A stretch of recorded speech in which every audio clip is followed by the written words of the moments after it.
Hello everyone. Today our topic of discussion is the C7 cervical vertebra. Okay, so this is the C7 cervical vertebra. Now this is also known as the vertebral prominence because of its long spinous process which you see here, unlike any other vertebra. Unlike any other cervical vertebra. Alright. Now the tip can be felt through skin at lower end of the nuchal furrow. Alright. So its tip can be felt at lower end of the nuchal furrow. Now the spine, see, which is very much prominent and quite longer compared to other vertebra. Okay, so this is thick, long and not bifid.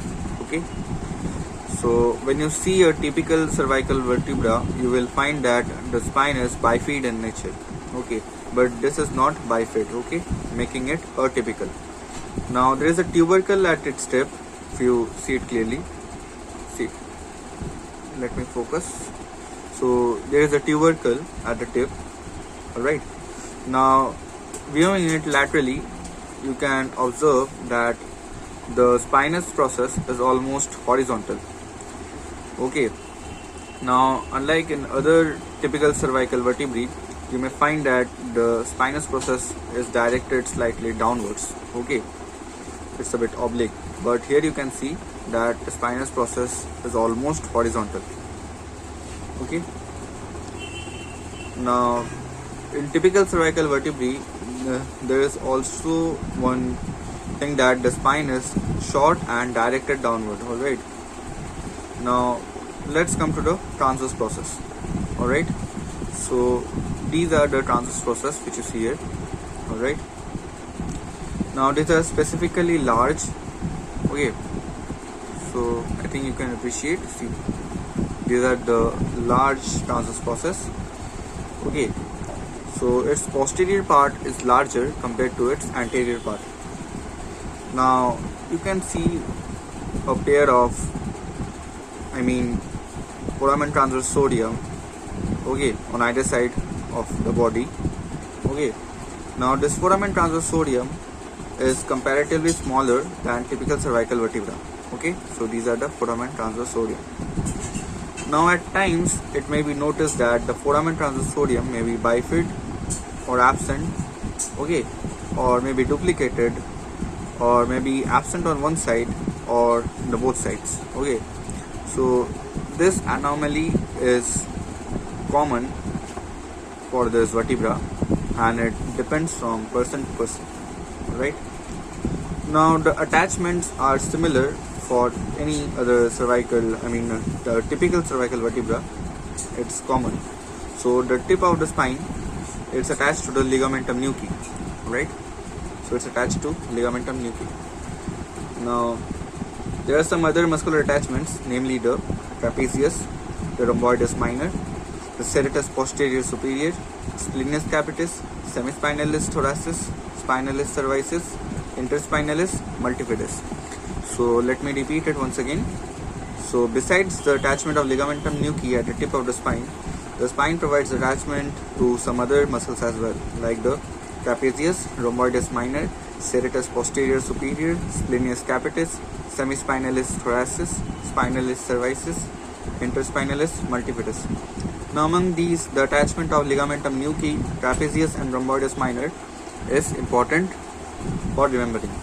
Okay, now the foramen transversoria is usually transmits only an accessory vertebral vein. Okay, so this is one important point regarding the foramen transversoria of C7 cervical vertebra, that it transmits only one accessory vertebral vein, not an vertebral artery. Okay, so it will transmit only to vertebral vein. The vertebral artery will be found passing in front of the transverse process. Now the transverse process has large posterior root. Okay, now literally only the posterior tubercle, okay, under the superior articular facet can be seen. Okay, now it provides attachment to the suprapleural membrane. Okay, from either side it will provide attachment to the suprapleural membrane, the posterior tubercle. Okay, now the anterior root is quite thin and small and enlarge to form a separate bone. Okay, so the anterior root may often enlarge to form a separate bone, which will be denoted as the cervical rib. Alright, it will be referred to as the cervical rib. So this was about some of its features. Discussing about the costotransverse ward. Okay, now unlike other typical cervical vertebra, it is partially deficit, the costotransverse ward. See, you can appreciate here. Okay, it's a bit deficit in nature, can't be noticed very prominently. Now the lower border, okay, the lower border of it will give attachment to the levator costarum. Okay, it will give attachment to the levator costarum. Alright, now a quick review about the levator costarum. Okay, now the levator costarum or the levator costae muscles are paired muscles of the posterior thorax. Okay, so these are the paired muscles of the posterior thorax. I told you about their attachment, that it's attached to the lower border of the costotransverse ward. Okay, they are 12 on each side and attached to transverse process of C7 to T11 thoracic vertebrae. Okay, from C7 to T11 thoracic vertebrae, and the ribs below. Okay, and the ribs below of it, which ultimately helps to elevate ribs during respiration. Okay, so they help in the elevation of ribs during the respiration. Alright, so this was pretty much about the C7 cervical vertebra.